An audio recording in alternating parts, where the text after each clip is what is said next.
and you feel terrible knowing that you're going to be sitting in a middle seat next to two people at 400 pounds. Sucks, right? That hurts. My struggle is my biggest strength when it comes to obesity medicine. Hey everybody, Derek, FMP here. I've personally struggled with obesity my entire life. Ever since I was a child, I was obese. I struggled in sports. I struggled in school. I was made fun of a lot as a kid. And my highest point was about a year ago when I hit 400 pounds. And because of that, we almost didn't even offer weight loss in our clinic. Somebody who is obese, I felt like I was very hypocritical. I felt like I didn't have anything to give. I felt like people would look at me and say, "What do you mean you are offering weight loss?" However, I've since learned that my struggle is my biggest strength when it comes to obesity medicine. And over the course of the next year, I've now lost 105 pounds. I know what it's like to have a low self-esteem. I know what it's like to sit on a plane and people look at you and they roll their eyes and you feel terrible knowing that you're going to be sitting in a middle seat next to two people at 400 pounds. That doesn't feel good. That sucks, right? That hurts. Nobody wants to sit next to the fat, sweaty guy on the plane, right? Well, guess what? That was me.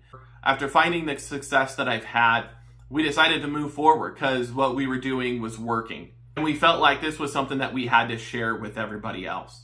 That's when we started offering obesity medicine and weight loss in our clinic. One thing I've noticed recently in the news, as well as from YouTube personalities, is this propensity to call GLP-1 agonist medications a weight loss fad.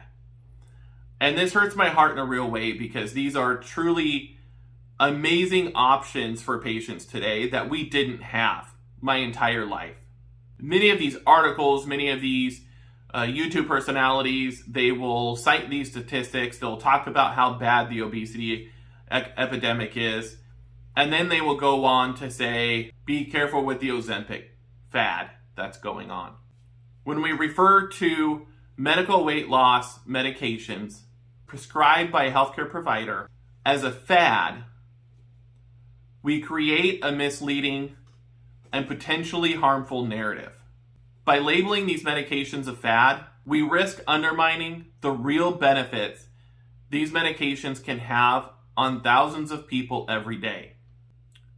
Additionally, we run the risk of discouraging people from seeking out help with their weight loss journey. For many people struggling with obesity, the use of medications like these is a beacon of hope. But even more than that, they're effective in helping people become healthy again, becoming better versions of themselves. I'm not saying that these medications should be used for everybody. These medications are for chronically obese individuals like myself.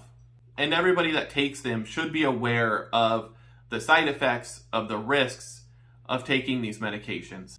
I think as a society, we've got to get better at recognizing that obesity is a chronic disease, just like any other chronic disease we have. We shouldn't stigmatize people for taking obesity medication. Rather than labeling these medications as fads, we should recognize them as legitimate treatment options for people with obesity. A disease that deserves to be recognized as a disease and treated and cared for like any other disease. Thank you. I hope you found this beneficial. You can find a lot more information over on our Facebook group, Medical Weight Loss for Real People by Real People.